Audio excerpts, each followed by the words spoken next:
First things first, the Tampa train just keeps on rolling. Are Tom Brady and the 6-1 Bucs the best team in the NFL? Have yourself a day, Jamar Chase. Is the Bengals rookie already the league's best wideout? I think Nick said this very thing on Friday, and somehow, someway, Daniel Jones reeled in this one-handed beauty. QB1 looking like wide receiver one.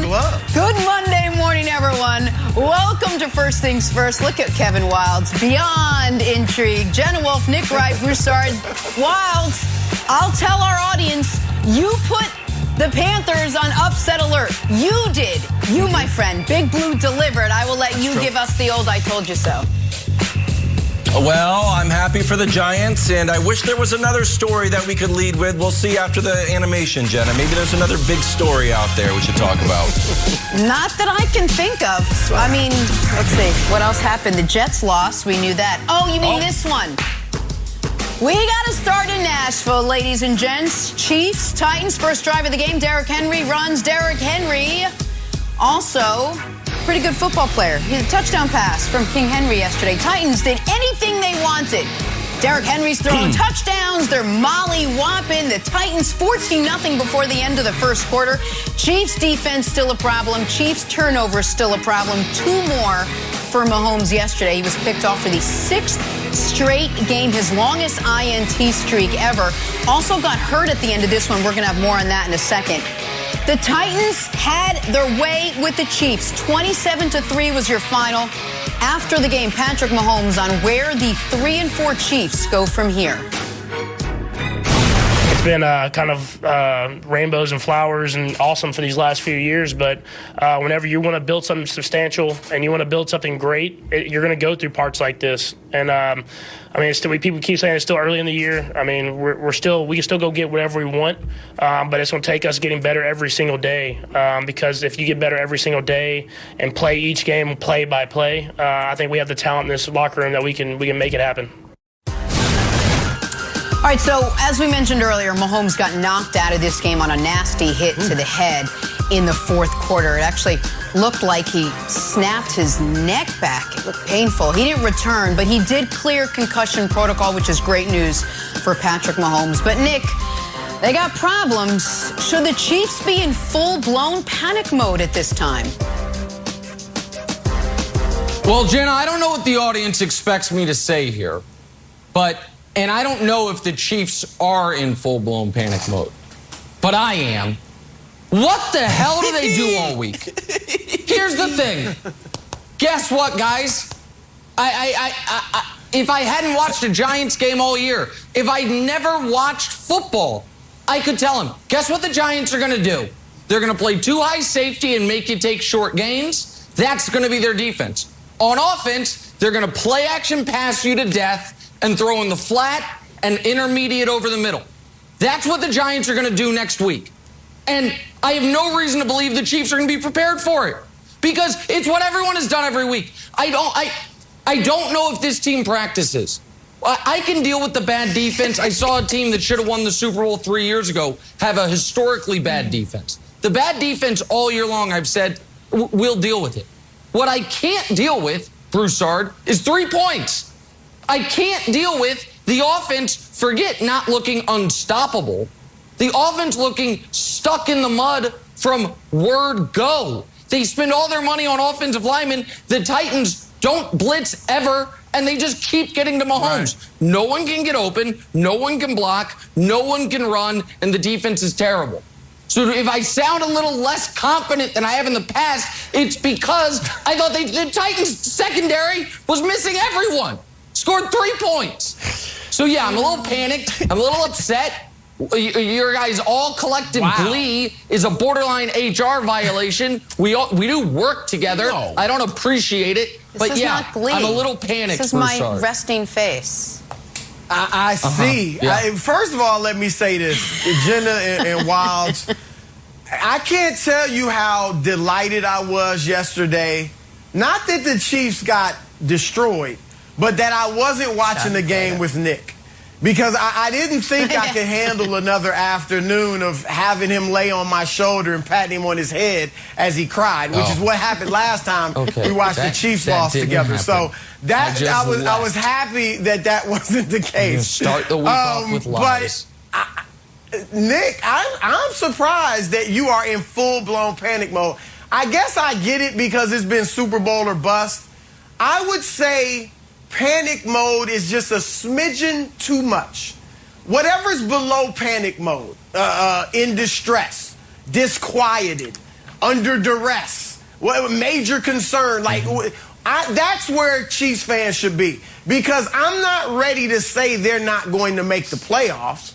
And if they make the playoffs, that means to some degree they've fixed some things. And once you get there, especially when you got Pat Mahomes, you got a chance. So I'm not in full-blown panic mode, but obviously they got issues. And I'll say this.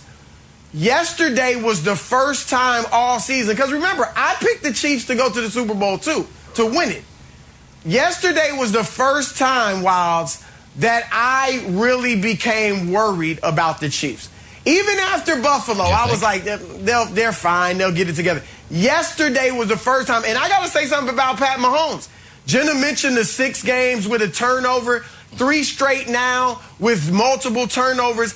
And I think Mahomes is in that space where you could see it in the game, where he was trying to do too much to overcompensate for the defense, but then battling within himself between playing off instinct and making all the crazy throws he does, or being too cautious. And I thought it happened at halftime, because in the first half, when he fumbled, I felt like I could hear him thinking, should I slide or should I go for these extra yards? We need them. And he fumbles. He goes for the yards, fumbles. So then in the second half, I thought he was like being too cautious. Like, it's like telling Steph Curry, don't take wild off-balance threes. Well, that's a part of Steph Curry. And Pat Mahomes has become Patrick Mahomes, Super Bowl champion, MVP, best quarterback in the league, by doing these crazy things, making these wild, ill-advised throws. Playing fearless. You heard him after the game. We can't make 14-point plays. We can't try to do too much. That's what he does. That's what's made him who he is. So he's concerned. So everyone should be concerned, Wilds, but not quite panic mode.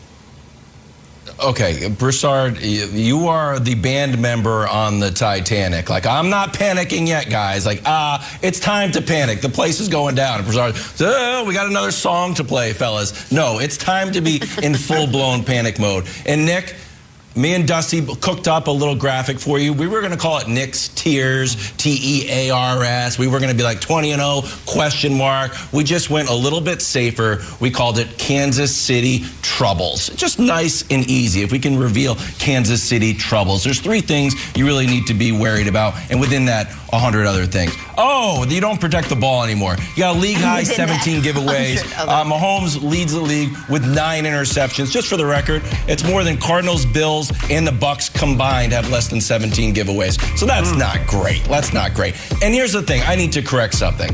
A lot of people are out there, Nick, saying that the Chiefs have the worst defense in the league. That is just a flat-out lie. If we can show how bad their defense is, however, it's not great. They're 28th in total yards. They do allow a touchdown more than everybody else in the league. If we can show the graphic here, Pepper, this is a little bit of a rough ride. So if you have children in the room, you might want to move them out, or just say, hey, you know what? This is just a grown-up show. You don't want to hear this. Points per game tied 27, yards per game 28, passes 26, rush 27. They allow touchdowns on 33% of the drives. And now, as you mentioned, they also can't score. That's not great either. Let's be honest with you. Since the Super Bowl, they're 3-5. Mahomes has not been Mahomes. I said he looks like a sneakerhead working at the sneaker store, giving everybody the Patrick price. But Nick, this is not great either. So the question to you is this: are you more worried about Patrick Mahomes, or are you more worried about the defense? If you had to pick one, I know it's tough. I know it's tough. But which horrible thing about the Chiefs are you worried about more right now? Well, listen, what I'm most worried about is right now they're so bad they have the same record as the Patriots, and I can't stomach that. I can't handle it. I'd rather they have a worse record than the Patriots than be tied with the Patriots. But listen, Patrick will be fine. However, I'm going to go reiterate what I said at the beginning. What teams are doing is not complex. They are running the play action pass at a super high rate because the Chiefs linebackers look like they didn't know that was allowed. And they are running this same too high safety look that, by the way, teams tried to do against the Chiefs last year, and Kansas City picked it apart. So no, I can't puff my chest out here and say I'm totally convinced everything will be okay, because yesterday's game was such an abomination. The Ravens game, the Chargers game, I actually don't. You guys know in real time, I wasn't concerned at all. They played well enough to win those games. They had bad fourth down luck. They had bad fumble luck. Those things happen against good teams. The Titans are a good but far from great team that you knew exactly what they were going to do. Run Derrick Henry around 30 times to play action pass over the middle. They couldn't stop it. They have a secondary that stunk when it was healthy, that was without 4 of its top 7 guys. And the Chiefs couldn't move the football. So what am I most concerned about right now? Right now, it's the coaching, to be totally honest. It is the coaches' jobs to put the team in position to know what's coming and to be prepared for it. We all knew what was coming. And for them to react the way they did and play the way they did in a critical game, when the Chargers had just lost and were off this week, they could have gotten, they didn't know what was going to happen in the Raiders game, theoretically tied for in the top of the division in wins. And instead, it was over by 2 p.m. Eastern. It's the worst the Chiefs have looked in 5 years. And so, yeah, it's really, really bad. It's really, really bad. How was the Patriots game? Just to recap, America, Chiefs, Patriots, same record. One's going up, one's going down. All right, let's talk about the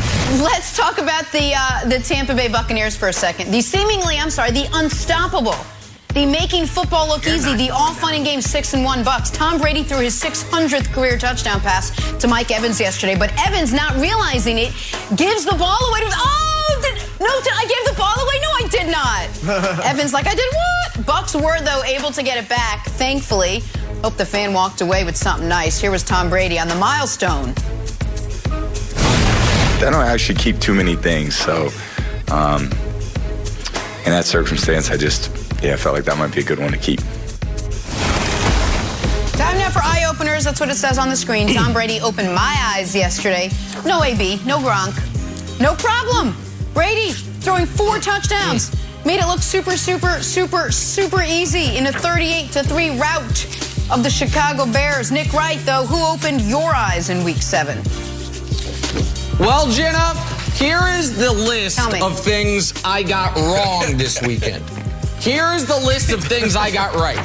It just says Jamar. What is it? Jamar Chase and the Bengals. You can't really see it. You're just going to have to trust me. Listen, it was the game I picked as the upset alert, Bengals over Ravens.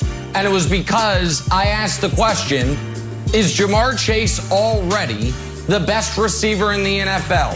I know Cooper Kupp's having the best year, but nobody actually thinks Kupp's the best receiver. So is it Jamar or is it Tyreek? Jamar's been better than Tyreek. Is it Jamar or is it DeAndre Hopkins?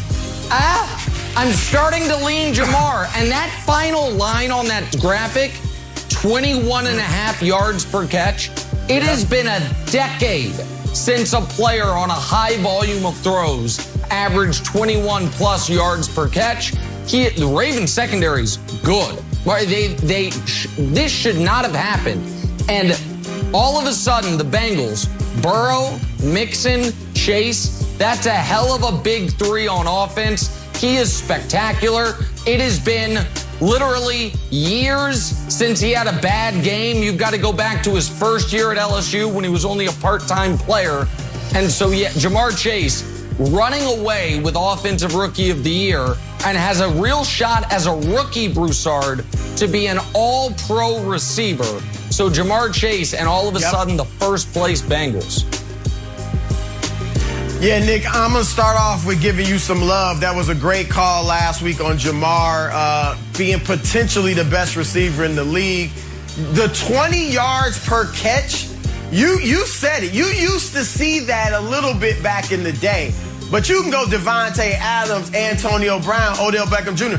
None of them have ever averaged 20 yards a catch in a season. We'll see if Jamar keeps it up. But that's how impressive that is. So good call there. Now, I got to give you the criticism.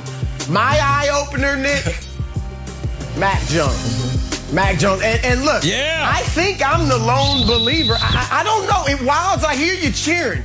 Are you back on the Mac train? Because I think I'm the lone believer on the show. I mean, a week ago, you were ready to hop off. Is that correct? Are you back on? We'll let you back on. He did hop off. No. He I had some off. questions about Josh McDaniels. I am not only on the Mac Jones bandwagon, I am steering the oxen and I'm serving beverages on the thing. I am never hopping off. I run the thing. I do question Josh McDaniels. I was concerned. Go ahead. We'll let you back on. All right. Nick, it's early. Nick, years from now, nobody will remember that you thought he was a scrub for his first few games. You want to get on? You can get on. Yeah. Because Mac was the man. Come on. There's room. I know you're hopping off the Kansas City bandwagon, so come on the Mac train. There's room. Look, he entered the game as the only first round. He entered the game as the only first-round draft pick among the quarterbacks with a 100-yard or 100 passer rating in any of his individual games. And what does he do? He goes out and does it for a fourth time. Oh, Nick, you're always ripping him about dinking and dunking. Well, he threw for 300 plus yesterday. First time this season, almost 11 yards per attempt. And don't look now, but over the last two games, 9+ yards per attempt, 2 touchdowns in each of his last 2 games, in 3 of his last 4 games. Those are Mahomes numbers. It's going to be tough. It's going to be tough, but I think you are with me in feeling pretty decent about their chances of actually getting into the playoffs. AFC North is legit. Oh, yeah. Chiefs may get in as a wild card, but they're in the hunt. They're in the hunt. So Mac Jones, my eye opener. No, they're not. Not unless they get the Jets another 8 times. The Mac Jones stuff, I'm glad we showed his one nice pass down the field. Can we just show the Mac Jones passing chart, please? I'm not, guys. The blue line is the line of scrimmage. More than half of his completions came either behind or 1 yard past the line of scrimmage. So miss me with the 300 yards. It was all to running backs and tight ends in the backfield. I'm just, no. Wilds, I didn't make that. No, it's fair. That's the next gen stats. That is what they're doing. Shame on the Jets for letting that offense run all over them. Yeah. But no, I'm not impressed by Mac Jones. I'm simply not. Can I defend the Jets? Hold on. Why are you ripping the Jets? The Jets beat the Titans, who just destroyed. Who was it? Oh, the Chiefs. Property. Yep. The 20-0 Chiefs. So they just destroyed the 20-0 Chiefs. You know what? Good take. So I'm just good saying, take. The Jets are good. Don't rip My bad. My apologies. Solid take this morning. The Jets are a good team. They trounced the Jets. I forgot. I'm sorry. No, but they didn't struggle with them. I forgot. The Jets are a good team. All right. So are the Texans. The Patriots 3 wins. My bad. Look, I think it's Broussard is going a little bit overboard on Mac Jones. He only accounted for almost 50 more points than Patrick Mahomes. So, 50. Maybe if he gets to 60 more points than the Chiefs, that would be more interesting. Okay, moving on to my eye-opener. A lot of quarterbacks had bad games this weekend. Justin Fields didn't look very good. My guy Sam Darnold got benched. No one had a worse performance. And I hate to do this, be negative. But I love Jenna. I love enthusiasm, and I love quarterback safety. But there's exceptions to every rule. Taylor Heineke. This was terrible. This is a 21-7 game. Taylor Heineke gives himself up, thinks that he scores. And I usually love enthusiasm. Miss me with the Lambeau leap as a visiting player. Stop doing it. You get everything that you deserve. Oh, but surely they scored on the next play. Nope. Quarterback dive, fumbled, gets it back, stuffed. This is a game they could have won. And because this error is so silly, Taylor Heineke's not going to get as much blame as, Jimmy G. But this is the worst play. And be like, oh, you shouldn't give it this makes total sense. Terrible play by Taylor Heineke. Washington's defense is a mess. So I'm sorry. I usually love enthusiasm, but no more Lambeau leaps unless you're a Packer, Jenna. For those of you who didn't see, Taylor Heineke did the Lambeau leap. Turns out, was not a touchdown. Hey, let's head down to Tampa. Tom Brady was cooking yesterday. Wilds, didn't you say it? He's out there making things look easy, like child's play. Are his 6-1 Bucks the best team in the NFL? Talk about that next. First things first. Running the no-huddle. Start in Tampa, where the Bucks wasted no time putting it on the Bears, led 21-0 before the second quarter even started. Tom Brady, his usual flawless self, 4 touchdowns, including number 600 for his career. That one to Mike Evans. Like Wild says, it's like he's just toying with the rest of them out there, effortless. Tampa cruises to their 4th straight win. They're now 6-1 on the season. I got to ask you, Broussard, are the Tampa Bay Buccaneers the best team in the NFL? Yes, Jenna, they are. Nick, I expect to see them atop the tiers this week, although I'm betting you go with the team I said should have been above it last week, which was Arizona. People may say Arizona because they're undefeated, but look, in a big game, who you taking? Tom Brady or Kyler Murray? It's as simple as that. The Rams, that defense isn't quite what it was last year. The AFC powerhouses are up and down. Buffalo still hasn't beaten a team with a winning record yet. So I'm going with Tampa Bay. I think Tom Brady is, as I predicted in the preseason, right now the MVP. I believe it would be him. They got the best receiving core in the league. Didn't even have Gronk and AB yesterday, and it was ridiculous what they did. That Chicago defense is good. It's 6th best defense in the league, 7th best in terms of points allowed, and they just mincemeat out of them, scored 35 points in the first half. Leonard Fournette, guys, I've been saying it. I think he's a Pro Bowler. 100+ yards from scrimmage in each of the last 4 games, or he's averaged over 100 yards from scrimmage the last 4 games, catching and passing. The biggest thing for me, though, is the improvement of the defense, and I get it. It's been a light schedule the last 4 weeks, but still, they have allowed fewer than 15 points a game on average over those last 4 games. I think Todd Bowles is beginning to improve this defense. So, yeah, Wiles, I would go with Tampa Bay right now as number 1. Yeah, I probably would, too. I mean, this game was over early, Nick. Tom Brady now has 21 touchdowns, most yards in the league. I would have pulled him probably a little bit earlier, but he was gunning for that 5th touchdown. I think if there's any sort of flaw in Tampa Bay's game plan, is that Brady really has his eyes set on this MVP. This game, there was no chance the Bears were coming back. Justin Fields was totally overmatched. I would have put in Nick Foles, to be honest with you, letting Foles try to work some Brady magic. But I think Brady is gunning for that MVP. Then it's been so easy for them. I wouldn't be surprised if they got a shock in the next few weeks and come down to earth. They're just playing with so much confidence. I think it teeters on overconfidence. Well, let me start with your point. They are obviously trying to juice Brady's stats. Brady had 200 yards passing and 4 touchdowns. And like you were mentioning at the end, they're throwing the ball on the goal line repeatedly from inside the 3, trying to get him his 5th touchdown. I'm fine with that.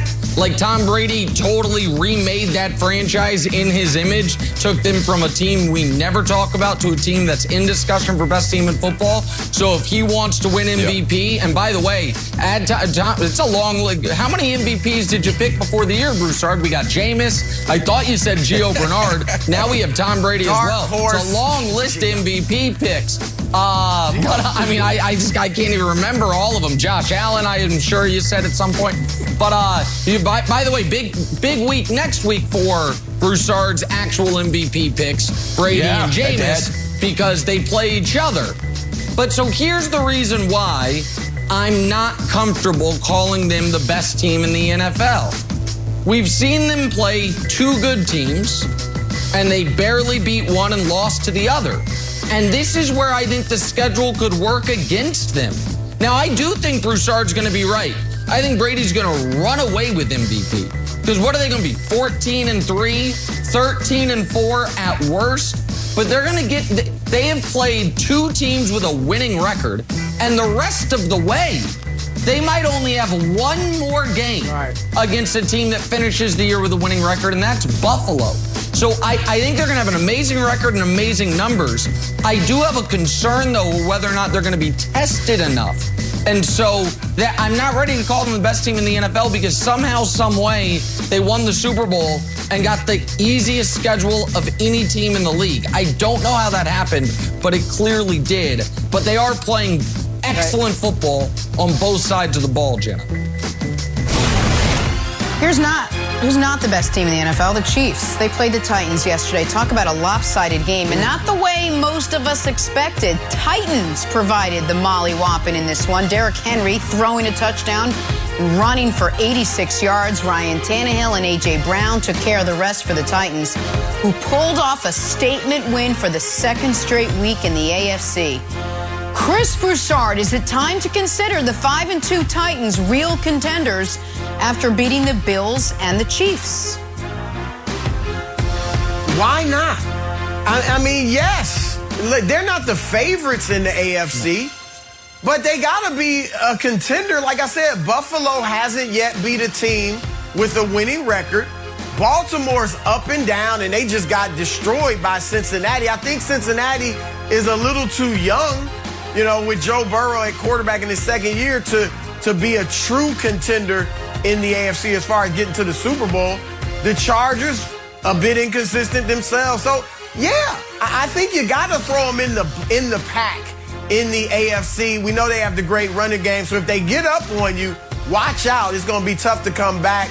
Ryan Tannehill showed again yesterday. He's not a great quarterback, but he's a very good quarterback who I believe you can win a Super Bowl with. I know I mentioned they lost to the Jets a couple segments ago. Yeah, but, you know, A.J. Brown was out. Julio Jones was out. No excuse for losing to the Jets.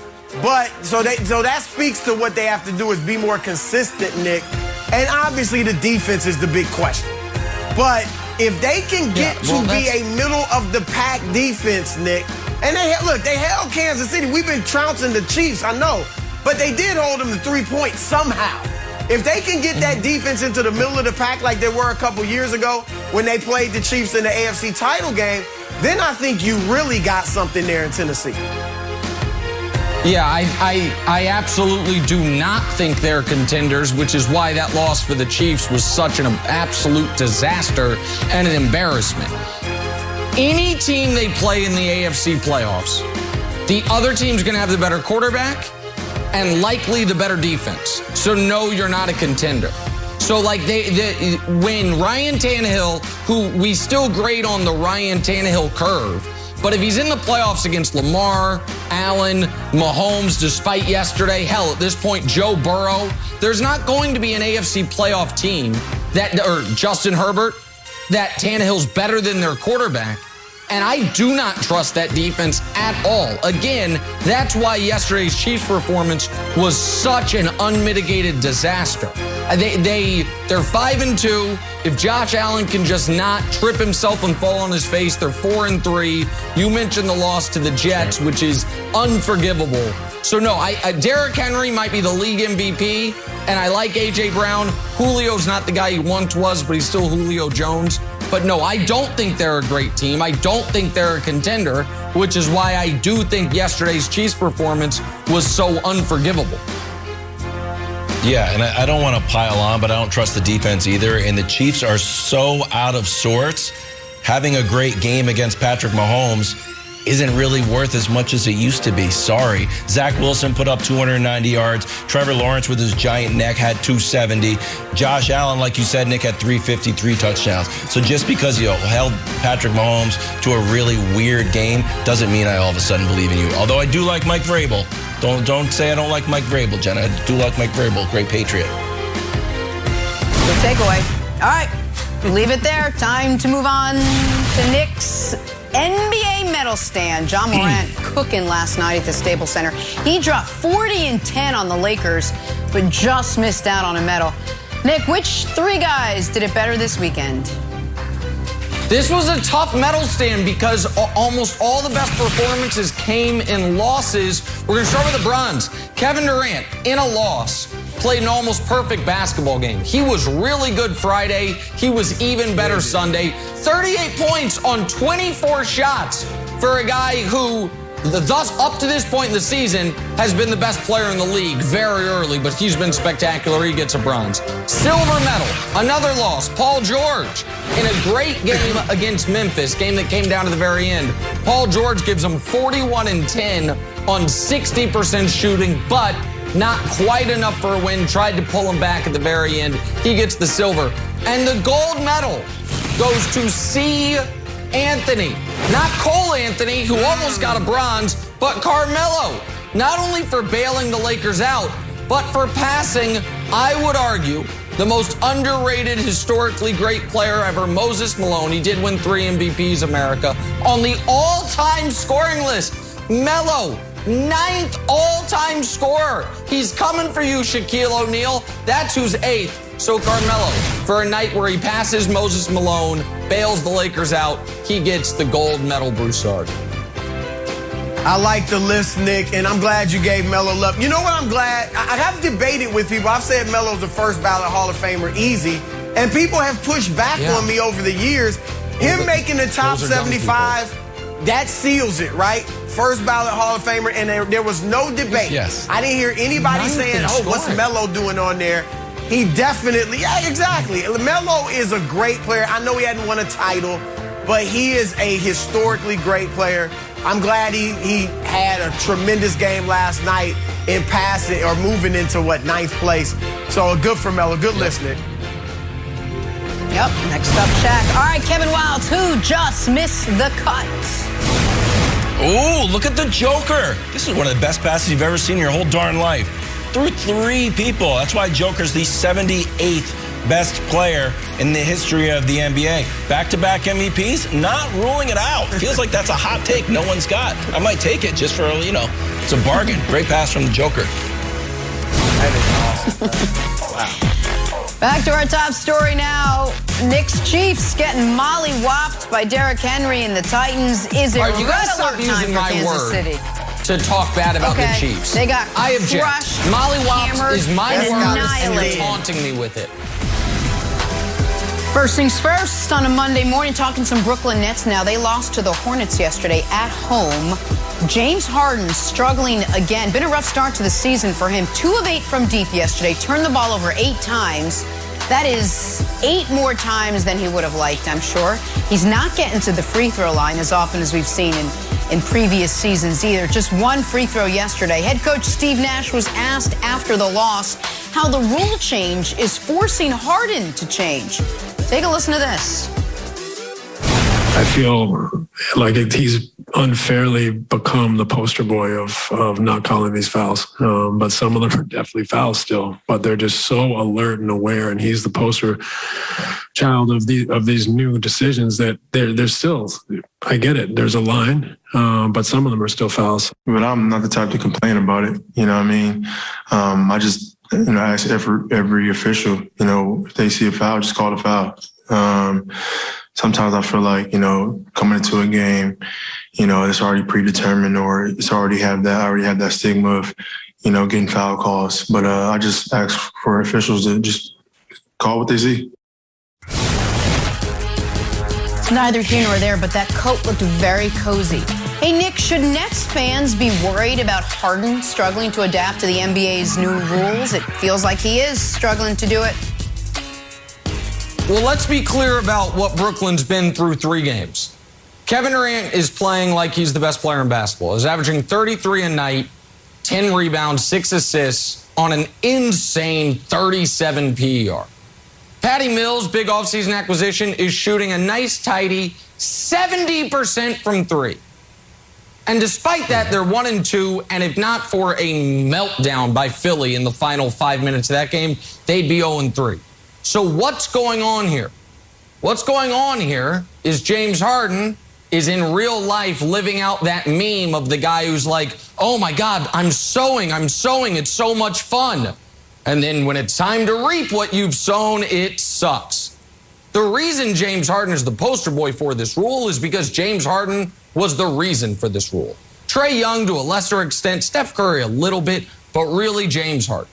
The league said, we are letting, the players have gotten so smart, they have figured out how to exploit the rules as written, and they are changing the way the game is supposed to be played. So now one must adjust. And Broussard, it's going to be very interesting to see if Harden can. Because James Harden, Apex Harden, the 3 years in Houston, when he won 3 straight scoring titles, he averaged an unprecedented 23 combined three-point attempts and free throw attempts a game. 12 and 11 a game. It's why his scoring was so off the charts. Last year with Brooklyn, in a slightly different role, it was 7 three-point attempts, 7 free throw attempts.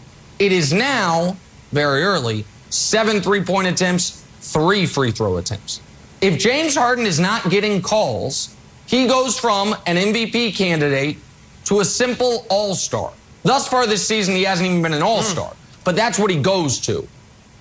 That's a problem when you now just have a big 2 in Brooklyn. Well, look, if you're right, then yeah, it's a serious problem. And let's just keep it real. If you're right and James Harden is now just your average run-of-the-mill perennial all-star, then they're not going to make the finals. All right? But I'm not ready to say that after 3 games, Nick. I mean, this is a guy that you have said in the past is the best player ever never to win a ring.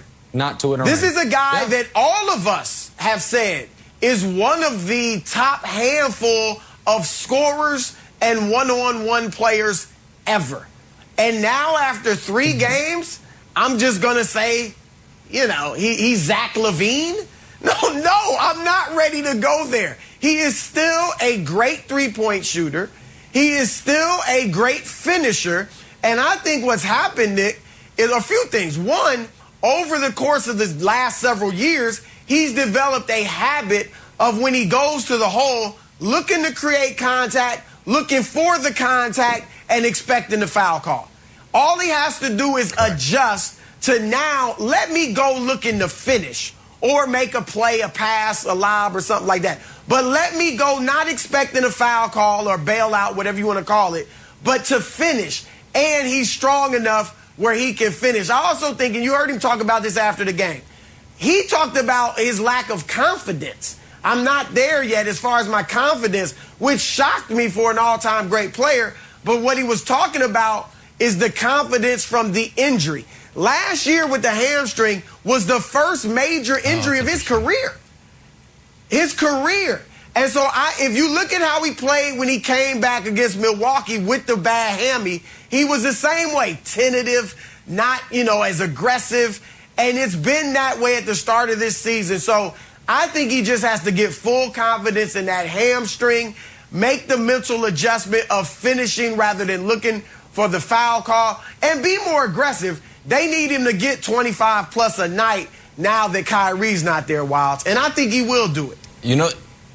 Yeah, I think he'll eventually figure it out. Just go to the hole and look to score rather than look to draw a foul. But Steve Nash needs to spare me with the saying that he's the poster child for this. Steve Nash, 2-time MVP, said to Trae Young when he was backing up, said, "That's not basketball." That is the defining quote from a former great player that was helped push this rule through. So the idea that Steve Nash is now complaining, Nick, about the rule that he pushed through and targeted Trae Young specifically when he had James Harden on his team, that's what you get. The other thing that's interesting to me, Nick, is that this is going to have a snowball effect on James Harden. Because when his three's not going down, what does he do? Put your head down, do his little scoop, swing through move, get a foul, get to the line, watch the ball go in, and then your 3-point game will get back on track. So if he loses that, it sort of compounds. So I think he'll figure it out. He's too smart and too brilliant of a basketball player not to, but it is an issue, and I think it's going to take longer than everybody thinks. Well, and he doesn't have to get a lot worse because of this for it to totally screw the Nets. The Nets planned, because they don't have a great roster, We can argue about this all year. We'll see how it turns out. They don't have a great roster. And by the way, again, it's early, but Blake Griffin, 3 games, they gave him yesterday off due to rest. Blake Griffin, Detroit fans are like, oh, I recognize that Blake Griffin, not the guy who we saw play for the Nets last year. That's a concern. And Patty Mills isn't going to shoot 70% from 3 the rest of the year. And Durant will cool off to an extent. A 37 PR is totally unsustainable. But Broussard, the path is do what the Lakers did 2 years ago. Have 2 top 5, top 6 players, lean on them, and then it doesn't matter how bad the rest of the roster is, or I shouldn't say bad, mismatched the rest of the roster is, you can still win the title.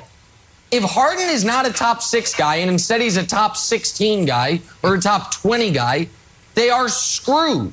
And you're right that I've said he's the best player ever not to win a ring. I have absolutely said that, and I think he has the resume. Like Barkley's in the discussion, Elgin Baylor, but they're all in the same room together. But if the NBA all of a sudden, Broussard, changed the three-pointer rules and said, guess what? Now they're worth 4. Well, then Steph Curry would become, without question, the best player in basketball. And if they changed the three-pointer rules and they said, actually, they're all worth 2 and dunks are worth 5. Well, then all of a sudden, Joel Embiid's the best player in basketball. Those are the extremes, but rule changes change the hierarchy. And when you have the player in league history who relies on a whistle more than anyone else ever, would you agree with that? That Harden's game is more whistle reliant than any great player we've ever seen? I guess maybe one could argue Shaq in a weird way because he always got hammered. I don't know. But it's on the short list, right? This rule is going to affect him. And I don't know that he's ready to change. I don't know if when you've done something one way for 8 years in a row, are you able to change? Yeah, he's able. He'd be on that short list. But the three-point rule and the foul call rule, those are, you mentioned it, that's an extreme compared to something that's not as extreme. If he can't adjust to not getting foul calls, then he's not what we thought he was. Simple as that. I mean, you can adjust to that. All right, you can ball. Go finish instead of looking for the call. And I think he can do that. And I also disagree, Nick. I think you are way too down on the Nets roster. I mean, have you seen LaMarcus Aldridge? He's playing fine. You mentioned Patty Mills. Blake Griffin, it's 3 games. I think Blake's going to be fine as a role player. They got, Nick Claxton will get better. I think this team has depth because I need role players. I don't need another star with Harden and Durant. Obviously, Kyrie would help, but I'm just saying, those other guys don't have to be stars. They can be role players, and I think they're fine. Joe Harris, I can go on and on. They'll be fine. Right, they just need Harden to be Harden. Well, let's see if Harden can make that adjustment and turn into Harden again. Back to football now. Brady threw 4 touchdowns yesterday, including number 600. Nice little win over Chicago. But who opened everyone's eyes on this panel? To be discussed next. First things first.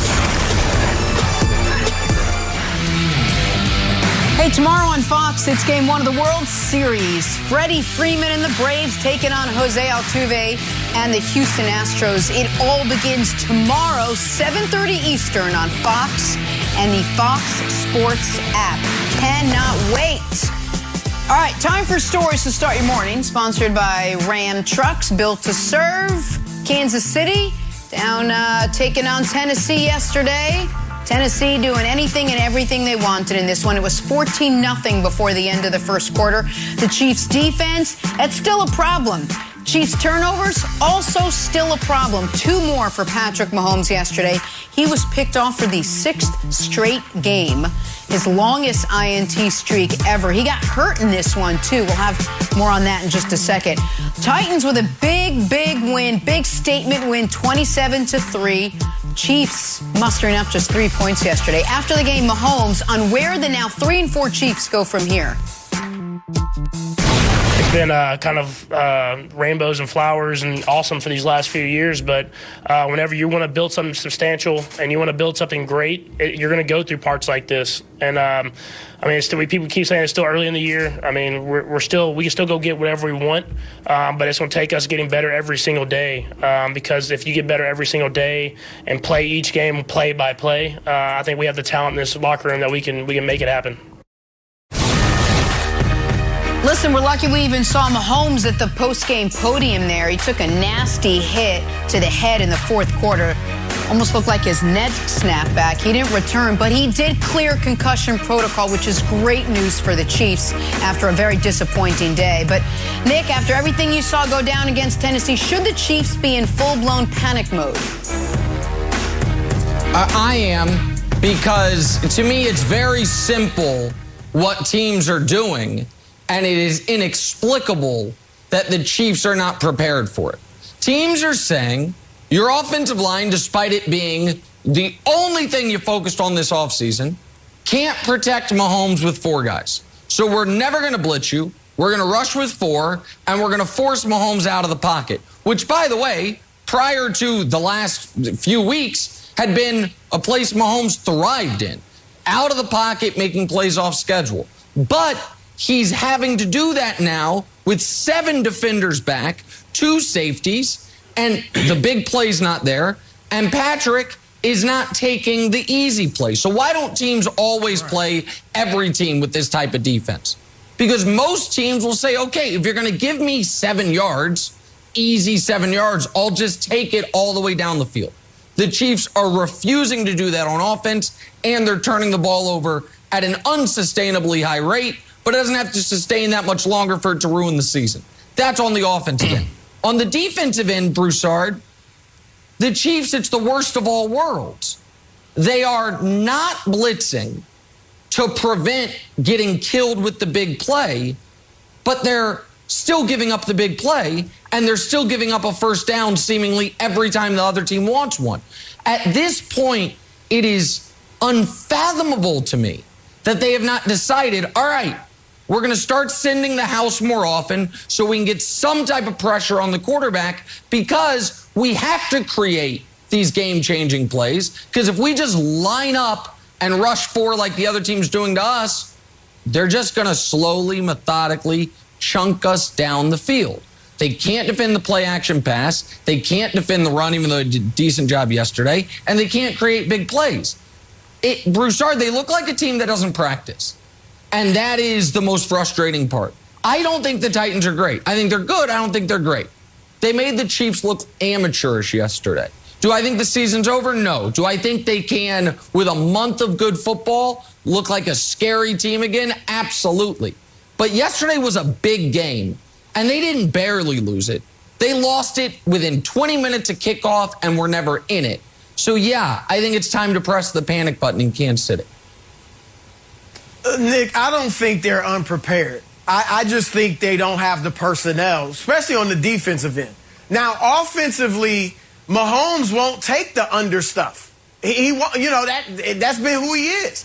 And so they know what's coming, but they're just not taking it. And then defensively, look, Chris Jones, 32 sacks the previous 3 seasons. He's got 2 sacks in like 5 games. Frank Clark, 28 sacks in the last 3 seasons. He's got 0 sacks. So the personnel is not getting it done. And I'm going to say that, look, obviously, I'm not going to panic mode.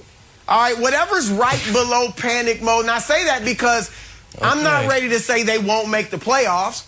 And then once you get to the playoffs, anything can happen. As we've seen, these teams in the AFC are a bit inconsistent, a bunch of them. And Buffalo, even though they stomped the Chiefs, haven't beaten a team with a winning record. So they're not looking like the Super Bowl team, no doubt right now. But I still think they can get to the playoffs. So whatever's beneath panic mode, in distress, major concern, disquieted, that's where I'm at. But I do think, Nick, that this could be good for the Chiefs. And I really mean that. Now, the defense, I really don't know how they're going to fix that. But I'm serious. Look, the Chiefs have been the bully for the last few seasons in the AFC. I think we all can admit that. And they've been cocky about it. These crazy plays, crazy formations, Ferrari this, we're going to run a dynasty, they said after their first Super Bowl. They've been cocky. And Mahomes' play has been cocky. And now they have to adjust. And like any bully, when you get punched in the mouth, and for the first time, we all want to see how do they respond. All right, how's he going to respond? Is he have the fortitude and the courage to get up and fight through it, or is he going to crumble? I think Mahomes, Wiles, will fight through this. Now, I got concerns about that defense, and that's a problem. But I think the offense will get it together, and I still have belief in Mahomes, even as I saw yesterday, he was clearly starting to second-guess himself. Okay, Broussard is not giving up the ship. Here's the story, everybody. We said this before the season started. 17 of the last 20 Super Bowl losers failed to win a playoff game. I'll say it again. 17 of the last 20 Super Bowl losers failed to win a playoff game. So, Broussard, if you were in a boat on vacation, rent these boats. FYI, 17 of the last 20 have sank. And you start to take on water, don't turn to your wife and be like, I'm not nervous. I'm not nervous. It's 17 of the last 20. This is a total shock.